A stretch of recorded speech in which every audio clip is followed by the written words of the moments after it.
इंदौर के brilliant convention centre में मंत्री प्रहलाद पटेल की पुस्तक नर्मदा परिक्रमा का विमोचन हुआ। इस मौके पर मुख्य अतिथि आरएसएस के प्रमुख मोहन भागवत और स्वामी ईश्वरानंद रहे मौजूद।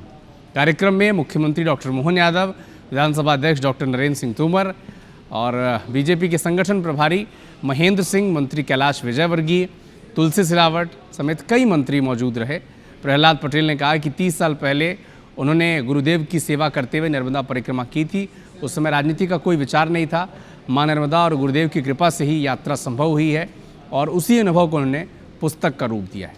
आरएसएस प्रमुख मोहन भागवत ने कहा कि दुनिया में झगड़े इसलिए होते हैं क्योंकि लोग मैं और मेरा की भावना में बंधे रहते हैं। धर्म का असली अर्थ है बिना किसी को दुख दिए जीवन जीना। भागवत ने दूसरे लेखक की किताब का उदाहरण देते हुए कहा कि उन्होंने लिखा है कि भारत आगे चलकर बंट जाएगा, लेकिन आज इंग्लैंड बंट रहा है।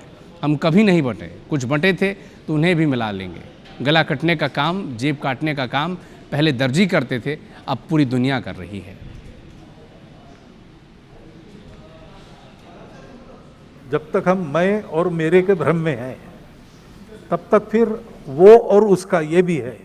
मैं और मेरा, वो और उसका, इसका झगड़ा कभी न कभी होना अनिवार्य है। मैं हूं तो मैं बढ़ता हूं, दूसरे हैं उनकी परवाह नहीं करता हूं। तो हमारे सबके बोध अलग अलग है, तो हमारे सबके स्वार्थ भी अलग अलग है। हमारी विरासत है, नदियां हमारा जीवन है। आज हम संकल्प लेकर जाए। मित्रों, मैं उन लोगों में से भी नहीं हूं कि संकल्प कराकर हाथ उठाकर हम झूठे संकल्प ले लें। हम कोई एक कदम तो आगे बढ़ाएं और हम तय करें।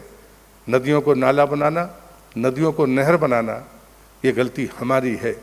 नदी ने स्वयं को कभी गंदा नहीं किया और इसलिए मैं बड़ी विनम्रता के साथ इस आयोजन में आपसे कहूँगा कि पुस्तक का विमोचन सिर्फ विमोचन नहीं है, इसका एक एक पाई गौ सेवा में लगेगा, परिक्रमावासी के लिए लगेगा, पथिकों के लिए लगेगा।